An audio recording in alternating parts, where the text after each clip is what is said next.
Histoire de trois amis qui voulèrent devenir millionnaires. Trois amis. Prenons trois copains qui ont grandi ensemble. Ils habitent dans le même quartier et partagent à peu près les mêmes affinités. Chacun d'entre eux gagne environ 5 millions de CFA par an. Ils sont tous les trois mariés, plutôt en bonne santé, de poids moyen si l'on fait abstraction de la brioche inhérente au mariage. Le premier, appelons le Laurent, vit tranquillement comme il a vécu toujours. Il est heureux, ou du moins le pense-t-il, mais il se plaint à l'occasion que sa vie est monotone. Le deuxième, Simon, commence à apporter des petits changements à sa vie, des changements positifs apparemment sans conséquence. Chaque jour, il se met à lire 10 pages d'un bon livre et à écouter 30 minutes de quelque chose qui l'instruit ou l'inspire en allant au travail. Simon souhaite que sa vie change, mais il ne veut pas tout bouleverser. Il a récemment lu une interview du docteur Mehmet Oz dans le magazine Success et y a choisi une idée à appliquer à sa vie.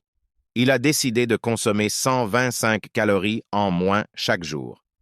Ce n'est pas grand, choisis une tasse de céréales en moins, une bouteille d'eau gazeuse à la place d'une canette de boisson sucrée, de la moutarde à la place de la mayo dans son sandwich.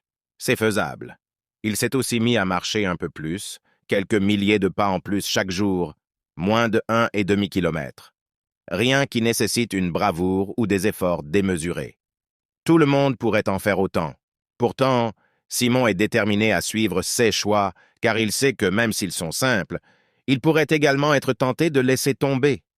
L'ami numéro 3, Bruno, prend de mauvaises décisions.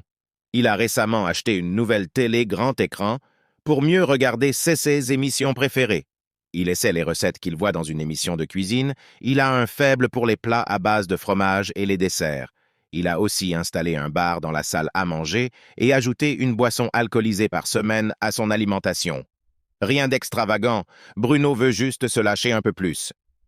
Au bout de 5 mois, on ne voit aucune différence entre Laurent, Simon et Bruno. Simon continue de lire un peu tous les soirs et d'écouter des enregistrements en allant au travail. Bruno profite de la vie et fait moins de choses.